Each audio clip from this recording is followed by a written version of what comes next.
আমি সেদিন এক লোক করছে যে কিছু লোক আমাকে এত ঠকায়, আমি বলি কি হয়েছে তোমার? করছে আমার জিনিস লাগলে তার দাম দিবে দেয় না, খালি আমার ঠকাই খালি মানছে। তাই বললাম যারা ঠকায় তারাই তো বোকা। যেরকম যারা ঠকায় তারাই কি, আর তুমি যে ঠকেছো তুমি অতি চালাক। করছে আমি অতি চালাক, আমার এত কিছু মার যাচ্ছে আমি চালাক, তুমি আসল চালাক, আসল বুদ্ধিমান তুমি।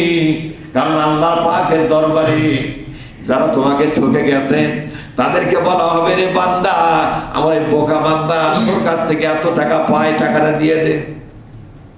তখন বলবে দুনিয়াতে সে কারবার তো হয়ে গেছে, বলে হাত সবই হয়েছে, আমার বোকা বান্দার বোকামির সুযোগ নিয়ে তুমি যেভাবে ঠকাইলে, সেই দিন আমি তৃতীয় পক্ষ হয়ে তোমাদের মাঝে সাক্ষী হয়েছিলাম, যা পাচ্ছে দিয়ে দাও, লোকটার কাছে কিছুই থাকবে না।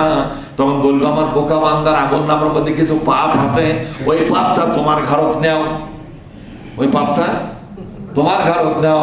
আমি ওই বোকা বললাম, ভাই রে, কিয়ামতের ময়দানে তুমি ছোটবেলা থেকেই বুড়া হস, আমার মতো বয়স, এ পর্যন্ত যত টাকা পয়সা জায়গা জমি তোমার কাছ থেকে চালাক বাজিরা এই ক্যালমেট গুলো আছে না, বাংলাদেশ কিছু ক্যালমেট আছে না, হ্যাঁ, ধুরন্ধর আছে না, ধুরন্ধর লোক, এই ধুরন্ধরেরা তোমাকে যে পরিমাণ তোমার আল ঠেলে তোমার জমি কম আছে, তোমার কাছ থেকে ঠকে তোমাকে ঠকায়া তারা জিতে চলে গেছে। কিয়ামতের দিন পুঙ্খানুপুঙ্খভাবে তোমাকে দিয়ে আল্লাহ পাক ফেরত দেওয়ার ব্যবস্থা করে দেবেন।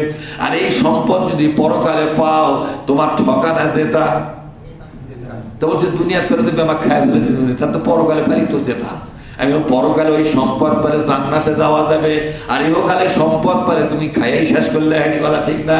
ওই চালাক লোকেরা তোমাকে জেতাবার জন্য তারা ধুরন্ধরগিরি করে করে নিজেরাই জাহান্নামের পথের যাত্রী হয়ে গেল, আর তোমাকে কৌশল করে জান্নাতের পথের যাত্রী বানায়া দিলে। ঠিক না? মানে এজন্য চালাকরাই হবে বোকা পরকালে, আর বোকা গুলোই পরকালে বিজয়ের হাসি হাসবে। সম্মানিত ভাইয়েরা, এই জন্য সব সময় চিন্তা করবেন আমি কাউকে ঠকাবো না। আজকে ঠকাবেন দুনিয়ায়, পরকালে আল্লাহর বিচারে আপনি এই ঠকার মূল্য পরিশোধ করা লাগবে। কি করা লাগবে বলুন? মূল্য পরিশোধ করা লাগবে। সেদিন আপনি কোথায় পাবেন? ভাই হয় ভাইকে ঠকান, ভাই হয় বোনকে ঠকান, ভাই হয় বাপ মা ঠকান, ভাই হয় আর গ্রামের লোক হয় আর একটা মানুষের ইজ্জত নষ্ট করেন। এগুলো কি মানুষের ক্ষতি করতেছেন না আপনি বলেন? অনেক লোক বাড়ি বানাবার সময় এমন ভাবে বাড়ি বানাবে, লাঠির জোর বেশি, মানে ওর সীমানা ধার দিয়ে ওই করতেছে ভিত, তার সাইজটা কাছাকাছি যাবে, কথা খায় না। এখন বিল্ডিং ভেঙে আর কেউ লিয়া পারবে? এই জানে যে আমার অন্তত 1.5 হাত জায়গা সীমানার থেকে বাদ দিয়ে তারপরে কি করা লাগবে? ভিত দেওয়া লাগবে। ওই ভিত দিতে দিতে তল দিয়ে করে এমন কাম করেছে যে একেবারে সীমানার শিকড়ের উপর দিয়ে ইট লাগাছে, ওই কিন্তু দেওয়া উঠে গেছে।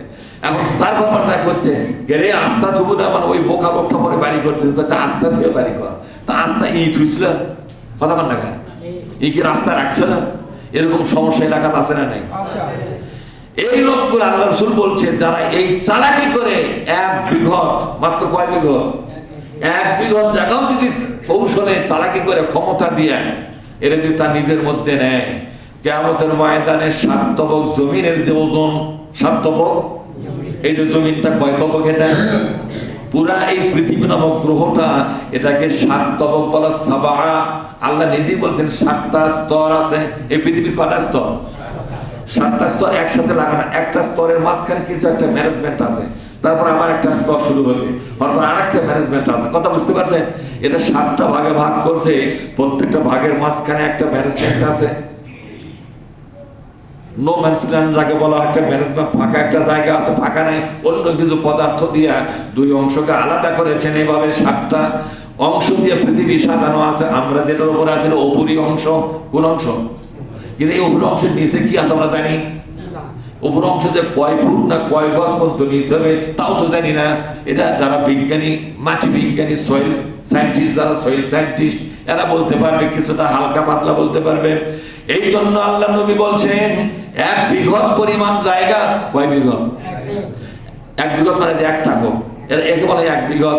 1 বিঘত পরিমাণ জায়গা কোন চালাক চতুর মানুষ কোন শক্তিমান মানুষ তার শক্তি দিয়া, ক্ষমতা দিয়া, তার ধুরুল নরগিরি দিয়া, তার অনৈতিক লিপ্সা, অনৈতিক আকাঙ্ক্ষা দিয়া কারো এক বিগত জায়গা যদি নিজের মধ্যে নিয়ে নেয়, কিয়ামতের দিন আল্লাহ রব্বুল আলামিন এই সাতবক জমিনটাকে পাথর বানায়া, কি বানায়া ধরে কোন একটা পাথর যার ওজন হবে সাতবক জমিনের সমান, এই পাথরটা তার গলার সঙ্গে ঝুলাইয়া দিবে,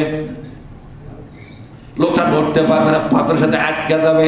ফেরেশতারা ওই পাথর সহকারে লোকটাকে জাহান্নামেতে বলবে, ও জমি ঠেলা বানর, তোমার কোন নামাজ আল্লাহর দরবারে কবুল হয় নাই, কোন রোজা কবুল হয় নাই, কোন হজ কবুল হয় নাই, তোমার জিকির আজকার কবুল হয় নাই, তোমার তাহাজ্জুদের নামাজ কবুল হয় নাই, যত ইবাদত করেছো রে আল্লাহর বান্দা, সবগুলো ইবাদত আল্লাহ পাক আমলনামা থেকে বাতিল করে দিয়েছে। কি করে দিয়েছে? ওগুলো সব শেষ। দাড়ি টুপি জুব্বা সালাম কালাম আতর গোলাপ জর্দা যা কিছু আপনি করেছেন সব কি? অপরাধটা কোনটা? অপরাধটা জমি ঠেলা। অপরাধটা কি? জমি ঠেলা। তাহলে বেশি চালাক লোক ঠকলো না জিতলো? আর যার যার মায়ের গেছে তাই কি হলো? তাই কিন্তু জিতলো। সেই জন্য যদি মুসলমানিত্ব হিসাবে, ইমানদার হিসাবে নিজেকে রক্ষা করতে চান, আল্লাহর কোরআনের এই হেদায়েতি বিধানগুলো মেনে নিন। মানতে রাজি আছেন তো নাকি? হাত তোলা লাগবে না। মানতে রাজি আছেন তো নাকি? এই মানলে কি আপনাদের লাভ হবে না লস হবে? লাভ হবে। পরকালে এটা মানলে জান্নাত পাওয়ার আশা করা যায় কিনা জোরে কোন? আর যদি না মানেন তাহলে জাহান্নামে যাওয়ার সম্ভাবনা কম না বেশি? আল্লাহ তাআলা আমাদের এই কথাগুলো বুঝবার তৌফিক দিন। আমিন। আসসালামু আলাইকুম ওয়া রাহমাতুল্লাহি ওয়া বারাকাতুহু।